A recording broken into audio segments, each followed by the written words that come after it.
علامہ ابن جوزی اپنی معروف تالیف کتاب الزکیہ میں لکھتے ہیں، مجھے اطلاع پہنچی کہ ایک آدمی خراسان سے بغداد آیا۔ وہ حج کے لیے مکہ جا رہا تھا۔ اس کے پاس تقریباً 1000 دینار کی قیمت کے مساوی موتیوں کا ہار تھا۔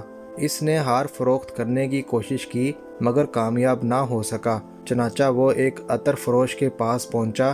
اس کی شہرت اچھی تھی۔ اس کے پاس اپنا موتیوں کا ہار امانت رکھ دیا اور حج کے لیے روانہ ہو گیا۔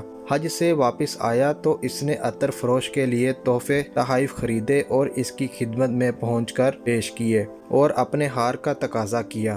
عطار کہنے لگا، تو کون ہے اور کہاں سے آیا ہے؟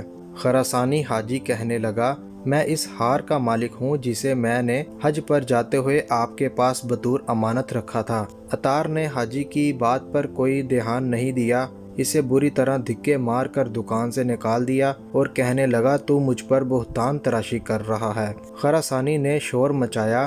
ان کا جھگڑا دیکھ کر لوگ جمع ہو گئے۔ حاضرین حاجی سے کہنے لگے، تم عطار کے بارے میں یہ کیسی غلط سلط باتیں کر رہے ہو؟ یہ تو علاقے کا نہایت اچھا اور مشہور آدمی ہے، بھلا یہ تمہارے ساتھ ایسا دھوکہ کیسے کر سکتا ہے؟ لوگوں کی زبانی عطار کے بارے میں یہ کلمات سن کر حاجی کو حیرت ہوئی۔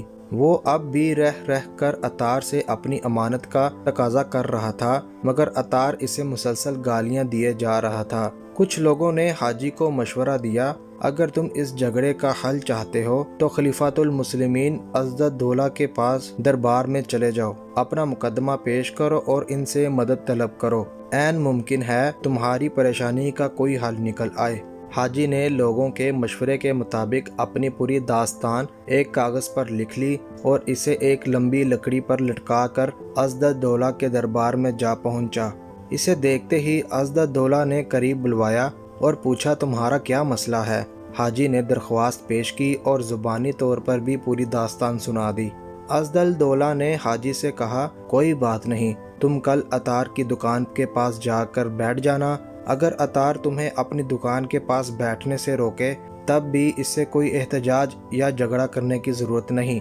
ایسی صورت میں سامنے کی کسی دکان کے پاس جا بیٹھنا، صبح سے مغرب تک چپ چاپ بیٹھے رہنا، اس سلسلے میں کسی سے کوئی بات کرنے کی ضرورت نہیں۔ 3 دن تک اسی طرح کرنا جس طرح میں تمہیں بتا رہا ہوں۔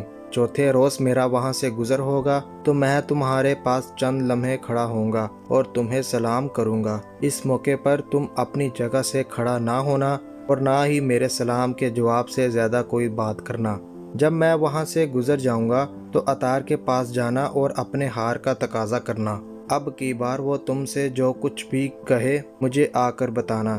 اگر وہ ہار واپس کر دے تب بھی میرے پاس آنا اور مجھے مطلع کرنا۔ اگلے روز خراسانی عطار کی دکان کے پاس جا کر بیٹھ گیا، کسی سے کوئی بات نہ کی۔ خلیفہ کی ہدایت کے مطابق وہ متواتر 3 دن بیٹھا رہا۔ چوتھے دن عضدالدولہ اپنی عظیم الشان سواری پر لو لشکر کے ساتھ وہاں سے گزرا تو خراسانی کو دیکھا تو سواری روک لی اور پکار کر کہا، خراسانی بھائی السلام علیکم۔ خراسانی بدستور بیٹھا رہا اور صرف وعلیکم السلام کہہ کر چپ ہو گیا۔ عضدالدولہ نے کہا، خراسانی بھائی آخر آپ ہمارے پاس کیوں نہیں آتے اور اپنی ضروریات کیوں نہیں بتاتے؟ عضدالدولہ نے انتہائی اصرار کے ساتھ اس سے اس کی ضروریات پوچھی مگر اس نے کوئی بات نہ کی۔ اس دوران عضدالدولہ کا پورا لشکر بھی وہاں کھڑا رہا۔ ادھر عطار کی حالت خراب ہو گئی، مارے دہشت کے اس پر غشی طاری ہونے لگی۔ عضدالدولہ وہاں سے چلا گیا تو عطار فوراً حاجی کے قریب آیا اور کہنے لگا، تیرا ناس ہو، تو نے اپنا ہار میرے پاس کب اور کس چیز میں بطور امانت رکھا تھا؟ ذرا اس کی نشاندہی تو بتاؤ، شاید مجھے یاد آ جائے۔ حاجی نے اسے نشانیاں بتائیں۔ وہ تھیلی اس کی شکل کی تھی اور رنگ ایسا تھا۔ عطار دکان کے اندر گیا اور اس کا ہار لا کر دیتے ہوئے کہنے لگا، اگر تو مجھے نشانیاں نہ بتاتا تو شاید مجھے یہ ہار نہیں مل سکتا تھا۔ حاجی نے ہار لے لیا اور اپنے دل میں کہنے لگا، بھلا اب مجھے عضدالدولہ کے دربار میں حاضر ہونے کا کیا فائدہ؟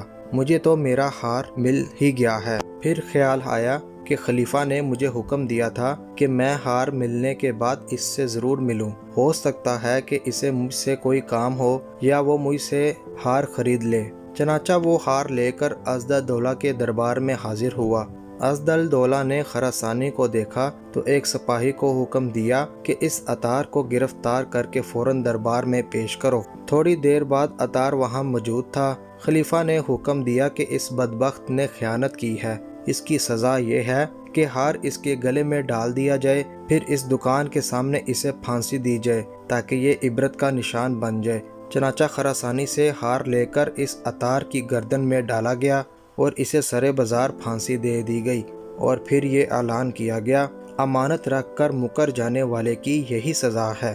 غروب آفتاب کے بعد دربان نے عطار کی گردن سے نکال کے خراسانی حاجی کے حوالے کر دیا اور کہا، اب تم با اطمینان اپنے گھر جا سکتے ہو۔